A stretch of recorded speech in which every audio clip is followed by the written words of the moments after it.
Praise the lord. దేవునికి స్తోత్రం కలుగును గాక. దేవుని బిడ్డలారా, ఉదయకాల సమయమున మీ అందరికీ నా శుభవందనాలు తెలియజేస్తూ ఉన్నానండి. ప్రతిదినం దేవుడిస్తున్న వాగ్దానంతో మీ ముందుకు వచ్చే కృపను దేవుడు మాకు అనుగ్రహిస్తున్న విధానాన్ని బట్టి దేవునికి స్తుతులు చెల్లిస్తూ ఉన్నానండి. హల్లెలూయా.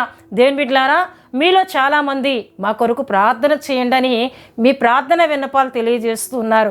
వాటన్నిటి కొరకు భారంతో మీ కొరకు ప్రార్థన చేస్తున్నాం. దేవుని బిడ్డలారా, దేవుడు మిమ్మలను ఆశీర్వదించులాగా, మీ అక్కర్లను దేవుడు తీర్చులాగా భారంతో మీ కొరకు ప్రార్థన చేస్తున్నాం. ఇంకా ఎవరైనా మీ ప్రార్థన అక్కర్లు ఉన్నా, మీ ప్రార్థన అవసరతలు తెలియజేసినట్లయితే వాటన్నిటి కొరకు ప్రార్థన చేస్తాం. దేవుని బిడ్డలారా, ప్రతిదినం దేవుడిస్తున్న వాగ్దానమును మీ ముందు ఉంచుతున్నాం. ప్రతి ఒక్కరూ కూడా వాగ్దానమును వీక్షిస్తూ ప్రార్థనలో ఏకీపిస్తూ ఆత్మీయంగా బలపడుతూ ఉన్నారు. మీ అందరిని బట్టి నేను దేవుని స్తుతులు చెల్లిస్తూ ఉన్నానండి. హల్లెలూయా. దేవుని బిడ్డలారా, ఈ ఉదయకాలం దేవుడు ఒక చక్కటి వాగ్దానం మనకు అనుగ్రహిస్తున్నారు. యెషయా గ్రంథము 30వ అధ్యాయము 23వ వచనమును ఈ దినం మన వాగ్దానం కొరకు మనం చదువుకుందాం. నీవు నీ భూమిలో విత్తుటకు నీ గింజలకు కావలసిన వాన ఆయన కురిపించును, భూమి రాబడి అయిన ఆహార ద్రవ్యమిచ్చును, అది విస్తార సార రసములు గలదై ఉండును. ఆ దినమున నీ పశువులు విశాలమైన గడ్డి బీళ్లలో మేయును. హల్లెలూయా. దేవుని బిడ్డలారా, ఈ వాగ్దానమును దేవుడు తన ప్రజలకు, ఇశ్రాయేలీయులకు, యూదులైన వారికి ఇస్తున్న వాగ్దానంగా ఈ వాగ్దాన వచనమును మనం చూస్తూ ఉన్నాం. అయితే దేవుడు మాట్లాడుతూ ఉన్నారు. ఏమనంటే, నీవు నీ భూమిలో విత్తుటకు నీ గింజలకు కావలసిన వాన ఆయన కురిపించును. వానను ఆయన కురిపిస్తానంటున్నారు. మీరు విత్తనం వేయండి, మీరు వేసిన విత్తనపు గింజకు కావలసినంత వానను, వర్షమును నేను కురిపిస్తాను అని దేవుడు ఇక్కడ మాట్లాడుతూ ఉన్నట్లు దేవుని వాక్యంలో మనం చూస్తున్నాం. వాన అనగా దేవుని బిడ్డలారా, అది ఆశీర్వాదమునకు గుర్తు, సమృద్ధికి గుర్తుగా ఉంది. ఎందుకంటే వర్షము కురవకపోతే భూమి తన ఫలమునివ్వదు. వర్షము కురవకపోతే కరువు అనేది ఏమండి ఆ ప్రాంతం మీద ఏలుబడి చేస్తూ ఉంటుంది. గనుక దేవుడు అంటూ ఉన్నారు, నేను మీకు వర్షమును కురిపిస్తాను, మీరు వేసిన విత్తనపు గింజలకు కావలసినంత వర్షమును నేను కురిపిస్తాను అని ఇక్కడ దేవుడు మాట్లాడుతున్నారు. దేవుని బిడ్డలారా, ఆయన వర్షమును కురిపించే దేవుడు. దేవుని వాక్యంలో మనం చూస్తే చూడండి, కీర్తనలు 147:8వ చరణములో మనం చూస్తే, ఆయన ఆకాశమును మేఘములతో కప్పువాడు, భూమి కొరకు వర్షమును సిద్ధపరచువాడు, పర్వతముల మీద గడ్డి మొలిపించువాడు అని ఇక్కడ దేవుని వాక్యంలో మనం చూస్తున్నాం. అంటే భూమి కొరకు వర్షమును కురిపించే దేవుడు. భూమి ఫలించాలి, భూమి తన పంటనివ్వాలి అంటే దేవుడు వర్షమును కురిపించాలి. దేవుడు వర్షమును కురిపిస్తేనే ఫలభరితమైన ఆహారం మనకు దొరుకుతుంది, శ్రేష్టమైన ఆహారం మనకు దొరుకుతుంది. దేవుని బిడ్డలారా, అయితే దేవుడు ఎప్పుడు తన వర్షమును ఆయన కురిపిస్తారు, ఎప్పుడు భూమిని ఆయన ఆశీర్వదిస్తారు అంటే ఆయన మాటను మనం విన్నప్పుడే. ఆయన మాట వింటూ, ఆయన మాట ప్రకారం మనం జీవిస్తూ, ఆయన ఆజ్ఞలను మనం గైకొనినప్పుడే ఆయన వర్షమును కురిపిస్తానని, ఫలభరితమైన నేలగా భూమిని ఆశీర్వదిస్తానని ఆయన మాట్లాడుతున్నారు. చూడండి ప్రియదేవుని బిడ్డలారా, ద్వితీయోపదేశకాండము 28వ అధ్యాయము 23లో మనం చదివినట్లయితే, నీ తలపైన ఆకాశం ఎత్తడి వలె ఉండును, నీ కిందనున్న నేల ఇనుము వలె ఉండును. యెహోవా నీ దేశపు వర్షమును ధూళిగాను బుగ్గిగాను చేయును, నీవు నశించు వరకు అది ఆకాశము నుండి నీ మీదకి వచ్చును. అంటే కొన్ని సందర్భాల్లో దేవుని ప్రజలు దేవుని మాట వినకపోతే, దేవుని ఆజ్ఞలను వారు గై కొనకపోతే దేవుడు ఆకాశం ఎలా మారుస్తానంటున్నారండి? ఎత్తడిగా మారుస్తానంటున్నారు. భూమిని ఇనుము వలె మారుస్తానంటూ ఉన్నారు. ఆకాశం ఎత్తడిగా మారిపోతే, భూమి ఇనుముగా మారిపోతే ఇక పంట పండదు. దేవుని బిడ్డలారా, కరువు అనేది ఆ ప్రాంతం మీద ఏలుబడి చేస్తూ ఉంటుంది. అయితే ఇటువంటి పరిస్థితి ఎందుకు వస్తుంది?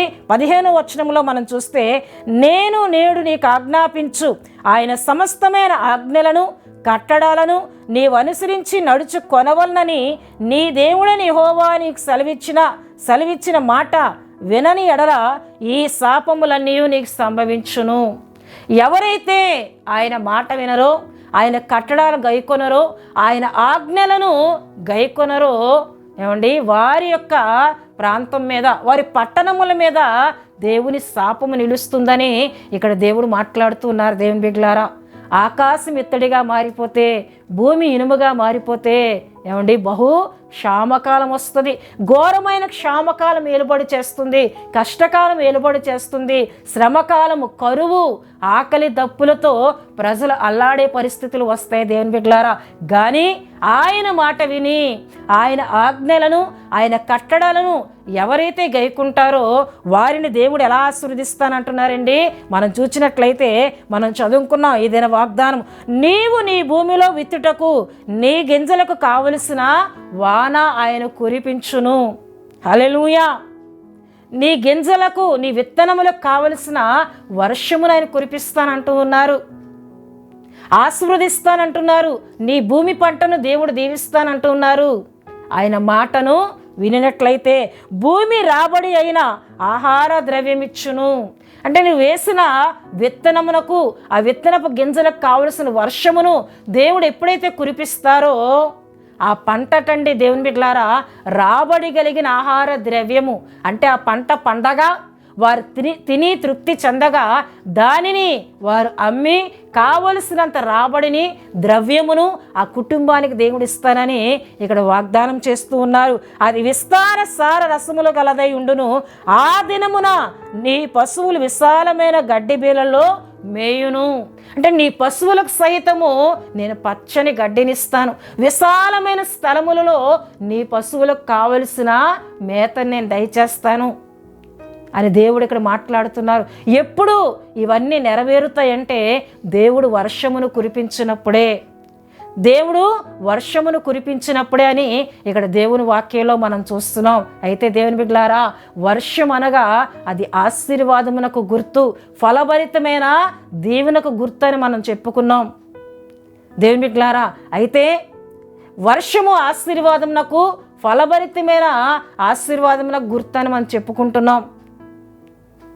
దేవుడు మనం చేస్తున్న ప్రతి పనిలో కూడా దీవెనకరమైన వర్షమును కురిపిస్తారు. మనం చేసే పనిని దేవుడు ఆశీర్వదిస్తారు. అటువంటి గొప్ప దీవెను మనం పొందుకోవాలి అంటే ఆయన మాటను మనం వినాలి. ఒకవేళ నువ్వు ఏదైనా వ్యాపారమును ప్రారంభించినా ఆ వ్యాపారమును దేవుడు ఆశీర్వదిస్తారు, ఆ వ్యాపారమును దేవుడు దీవిస్తారు. రాబడి గల ఆహార ద్రవ్యం ఇచ్చే గొప్ప దేవుని నేను ఇస్తానని దేవుడు మాట్లాడుతున్నారు. నువ్వేదో ఒక ఉద్యోగ ప్రయత్నం చేసినా ఆ ప్రయత్నాన్ని దేవుడు దీవిస్తారు. ఒక వివాహ ప్రయత్నం ఏదైనా కుటుంబంలో చేస్తూ ఉన్నా దానిని దేవుడు ఆశీర్వదిస్తారు. అంటే వాన అనగా, వర్షం అనగా అది దీవెనకు, ఆశీర్వాదమునకు, ఏమంటే ఫలభరితమైన జీవితమునకు గుర్తుగా ఉంది. అంటే మనం పంటనే కాదు కానీ మన అవసరతలన్నిటినీ కూడా దేవుడు దీవిస్తాను అంటున్నారు. దేవుని బిడ్డలారా, ఎప్పుడండి? మనం ఆయన మాట వినినప్పుడు. ఆయన మాట వింటే దేవుడు దీవెనకరమైన వర్షాలు కురిపిస్తానని, దీవిస్తానని ఆయన మాట్లాడుతున్నారు. వినకపోతే దేవుని బిడ్డలారా, ఆయన ఒక్కసారి వర్షమును ఆపినట్లయితే ఏమండి పరిస్థితులన్నీ మార్చబడతాయి. కరువు ఏలుబడి చేస్తుంది, నష్టము ఏలుబడి చేస్తూ ఉంటుంది. గనుక ఆయన మాట వినకపోతే మన కుటుంబాల్లో శ్రమలు ప్రారంభమవుతాయి, మన కుటుంబాల్లో కష్టములు ప్రారంభమవుతాయి, మన కుటుంబంలో ఏమన్నా అనారోగ్యములు ఏలుబడి చేస్తాయి. మనం ఏ పని పూనుకున్నా దాంట్లో సఫలతను మనం చూడలేం, దాంట్లో విజయాన్ని మనం చూడలేం. దేవుని మాట వినకపోతే, ఆయన మాట వినినట్లయితే ఒక యోసేపు వలె దీవించబడతాం. యోసేపు చేయునదంతయు యెహోవా సఫలమగునట్లు చేసినని దేవుని వాక్యంలో మనం చూస్తాం. యోసేపు ఏ పని పూనుకున్నా ఆ సఫలత యోసేపునకు ఎందుకు కలుగుతుందంటే దేవుని మాటకు భయపడుతూ ఉన్నాడు, దేవుని మాటను వింటూ ఉన్నాడు. గనుక యోసేపు చేసిన పనినంతటినీ దేవుడు సఫలపరుస్తూ ఉన్నాడు. దేవుని బిడ్డలారా, మనమును ఆయన మాట వినినట్లయితే, ఆయన ఆజ్ఞలు గైకొన్నట్లయితే, ఆయన కట్టడలు గైకొన్నట్లయితే దేవుని చేత దీవించబడతాం, దేవుని ఆశీర్వాదములను మనం పొందుకుంటాం, ఫలభరితమైన జీవితమును పొందుకుంటామని ఈ ఉదయకాల సమయంలో దేవుడు ఒక చక్కటి వాగ్దానం ద్వారా మనందరితో మాట్లాడుతున్నారు. గనక ఆయన మాట విని ఆయన ఆశీర్వాదమును, ఆయన దీవెనను, ఆయన ఇచ్చే ఫలభరితమైన ఆశీర్వాదాలతో మన కుటుంబాలను మనం నడిపించుకుందాం.